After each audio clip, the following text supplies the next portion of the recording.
That's come with the arrows. It's not lust. It's arrows. You're supposed to be compassionate. You're supposed to come together. You're supposed to be sexy. You're supposed to love one another. That's what he's saying right here. That the husband went into the wife what? True what? Benevolence. And likewise also the wife unto the husband. And the wife has not power over her body, but the husband. And likewise the husband has not power over his own body, but the wife. Defraud ye not. That word defraud means don't neglect from touching your wife. Don't neglect the wife from not touching her husband. And other things that grow from what I'm talking about. He said, defraud ye not one another, except it be for a considered time, that ye may give yourself to fasting and prayer, and come together again, that who? That Satan tempt you not for your incontentions or your inconsistencies. See, it's really important for us to understand this. God wants you married. God wants you married. God wants you married. He put a passion on the inside of you. Paul started talking about his car. But he said every man can't hear this one. Jesus said the same thing about it. He said every man can't hear this one. You must come together. You must work hard at it. See, your life speak harder than what you can say. When people look at you, they don't tell you that you want. They can't look at you. I always question people when they stand up and make all these grandeurs, how they love people and all that kind of stuff. I say, wait a minute. Why you got to say it? Because if it's really true, you're going to see it. You'll see it. You'll see those two come together. You'll see them being one. You will see it.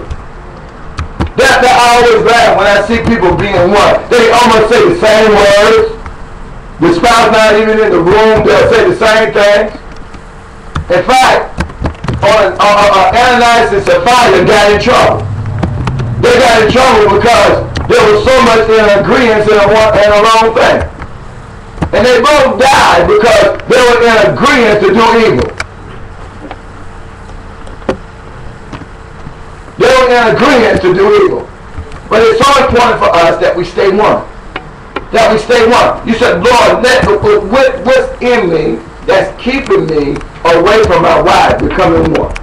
Or what's keeping me away from my husband from becoming one with him?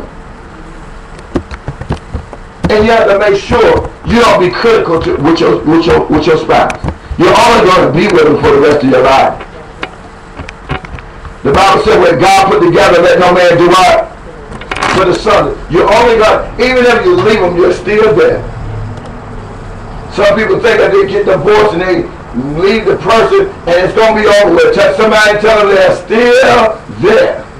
God's still honoring that covenant. The Bible said that they separate from each other and they divorce and they get married to another. The Bible said they commit adultery. Because God looking at that, they're still married. They're still together. See, God, He honors covenant.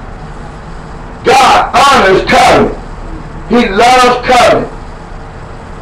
And you have to work hard at it. To stay one, to say, what are we doing? What do we need to do to reposition ourselves? That we are not being one with one another. I promise you, heaven and earth will begin to start moving for you. So a lot of times things can be held up in the spirit when people are not one. And we be saying, Lord, I'm waiting on you. And the Lord said, no, I'm waiting on you. Do you know the Lord said He's going to talk to us until we build our family? Okay, you're going. It's so critical for us to do it.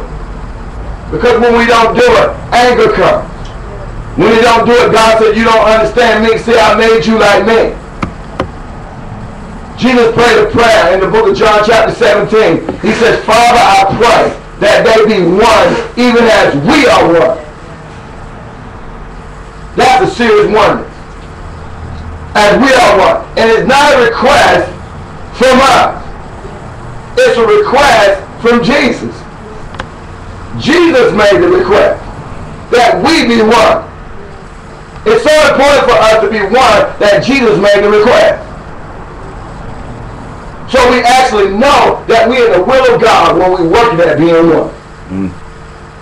So we see that the enemy, he does not attack your finances. He attack you being one. We see that he don't attack you as your relationships or everything seems to be dry. He protect you. He attack that being one. He want to see when you stay together. Everything trying to see when you stay together. Will you stay together? Can you stay in a covenant?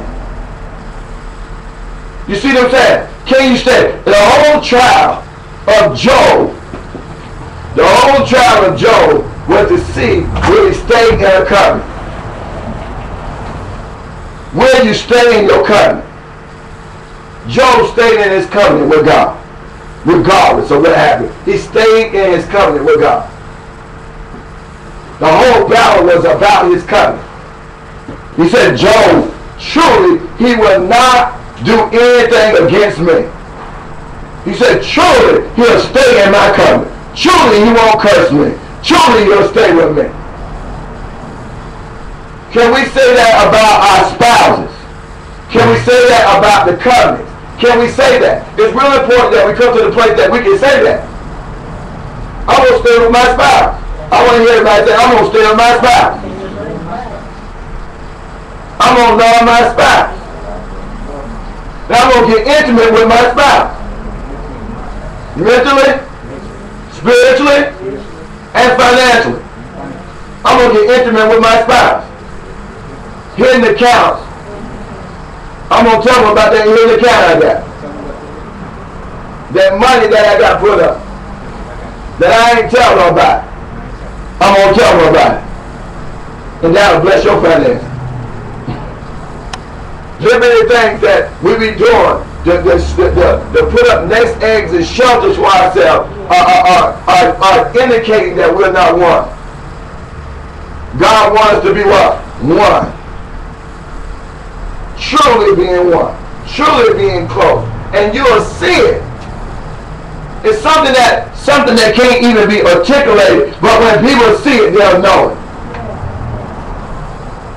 It's like a person who trained or well worked out. You can't see it.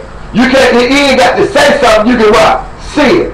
The woman don't have to say nothing. You can what? See it. The person who's trained don't have to say nothing. You'll what? See it.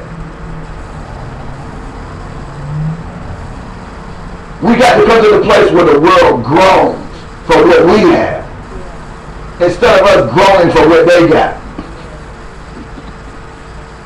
When they see us, they should say, oh my goodness, I want that. I want what he got. I want what she got. I want that relationship. I want to be like that. That's the way you know what? That's the way you become a minister.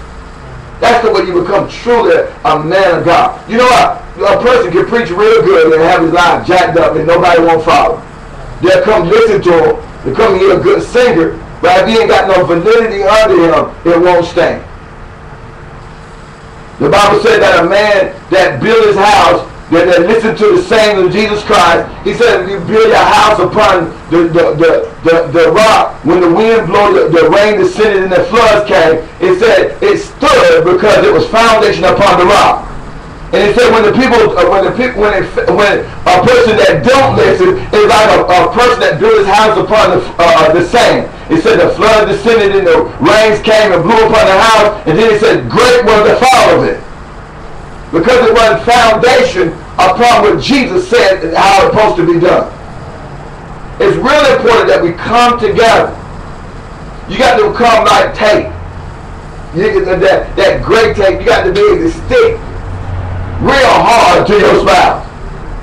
But even that great tape, if you keep doing it and pull it loose, you stick it together again and pull it loose, you stick it together again and pull it loose, what it start doing? It start losing, it start compromising the glue. And that's the way relationships are when you keep pulling and coming out.